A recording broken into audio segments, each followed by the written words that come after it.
प्यारे दोस्तों, आप सभी का तहे दिल से स्वागत है मेरे चैनल टॉप आइडियल स्टोरी में। मैं हाजिर हूँ एक नई कहानी के साथ। सुनते हैं आज की मोटिवेशनल कहानी। आज की कहानी इंसान के कर्म पर आधारित है। इंसान जब गलत काम करने जाता है तो आगे पीछे दाएं बाएं देखकर कर्म करता है, बस ऊपर देखना ही भूल जाता है। लेकिन इंसान चाहे कितना भी छिप कर कर्म क्यों न कर ले, एक ना एक दिन उस कर्म का फल उसे मिलकर ही रहता है। आज की कहानी में इसी के बारे में बताया गया है। एक बार की बात है कि एक भिक्षु अपने चेले के साथ यात्रा पर निकला।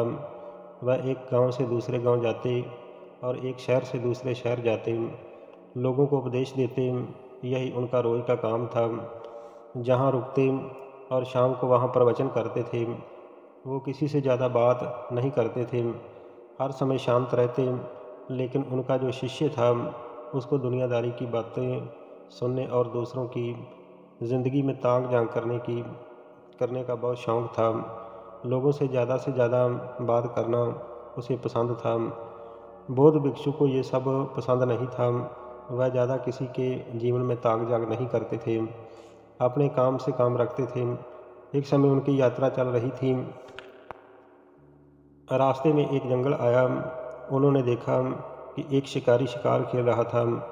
बौद्ध भिक्षु चुपचाप आगे निकल गए, लेकिन उनका जो शिष्य था उससे रहा नहीं गया। वह दौड़कर शिकारी के पास गया और उसको जाकर अहिंसा का उपदेश देना शुरू कर दिया कि तुम्हें हिंसा नहीं करनी चाहिए, तुम गलत काम कर रहे हो। उसने बहुत समझाया। शिकारी ने पहले तो ख्याल नहीं किया, लेकिन जब वह शिष्य बोले ही जा रहा था, ज्ञान पर ज्ञान दिए जा रहा था, तो जो शिकारी था वह भी शुरू हो गया। दोनों के बीच में बहस होना शुरू हुई। शिकारी कहने लगा कि ये मेरा काम है, मुझे अपना काम करना है, तुम कौन हो मुझे रोकने वाले। धीरे धीरे बहस बढ़ती गई और झगड़ा शुरू हो गया।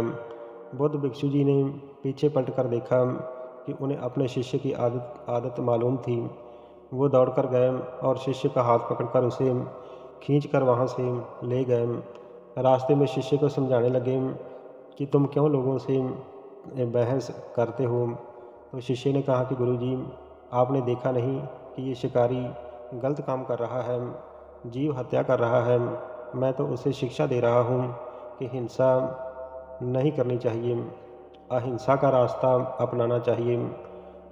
भिक्षु ने कहा कि अरे, तुम उसे क्यों शिक्षा दे रहे हो। तो शिष्य ने कहा कि मुझे उसे समझाना पड़ेगा, वरना उसे तो कोई दंड देने वाला भी नहीं है। भिक्षु कहने लगा कि यहाँ कोई किसी को दंड नहीं देता है, उसे दंड तो वह परमात्मा देगा जो कि सब कुछ देख रहा है। तुम्हें उसे दंड देने की कोई ज़रूरत नहीं है, तुम्हें ज़्यादा सोचने की भी ज़रूरत नहीं है। तो शिष्य ने कहा कि परमात्मा उसे क्या दंड देगा। तब भिक्षु ने कहा कि वह तो समय आने पर ही अपना फैसला सुनाता है, तुम्हें इस झगड़े में बढ़ने की ज़रूरत नहीं है। शिष्य चुप हो गया। तो इस बात को 2 साल बीत गए। तो एक बार फिर वह भिक्षु और शिष्य उसी रास्ते से जा रहे थे। सुबह का समय था। वहाँ का दृश्य बदला हुआ था।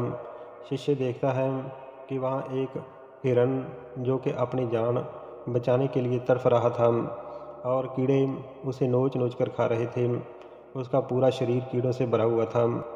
शिष्य ये सब देखकर दौड़कर हिरन को बचाने के लिए गया, लेकिन बौद्ध भिक्षु ने फिर से उसका हाथ पकड़ लिया और बोला कि नहीं, जो हो रहा है उसे होने दो। शिष्य ने कहा कि महाराज, आप ऐसा क्यों करते हैं। मैं हिंसा करने वाले को रोक रहा था तो आप मना कर रहे हैं, किसी की जान बचा रहा हूँ तो मना कर रहे हैं। तो भिक्षु कहने लगा कि मैंने कहा था ना कि परमात्मा अपना फैसला आप सुनाता है, उसे अपना फैसला सुनाने दो। तुम्हें याद है कि आज से 2 साल पहले यहीं से हम गुजरे थे। वो जो शिकारी था उसे मरने के बाद अगले जन्म में हिरन बनना पड़ा, और जिन जीवों की वो हत्या करता था अब वो कीड़े बनकर इसका मांस खा रहे हैं और अपना हिसाब ले रहे हैं।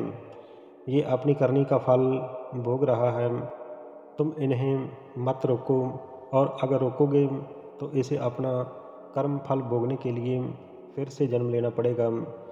कर्मों का फल भुगाने के लिए ये ऊपर वाले का न्याय है। तो प्यारे दोस्तों, ये थी आज की कहानी। कहानी तो बहुत छोटी सी है, लेकिन सीख बहुत बड़ी दे रही है कि अगर हम अच्छा कर्म करेंगे तो हमारे साथ अच्छा होता है, और अगर बुरा करेंगे तो बुरा होगा।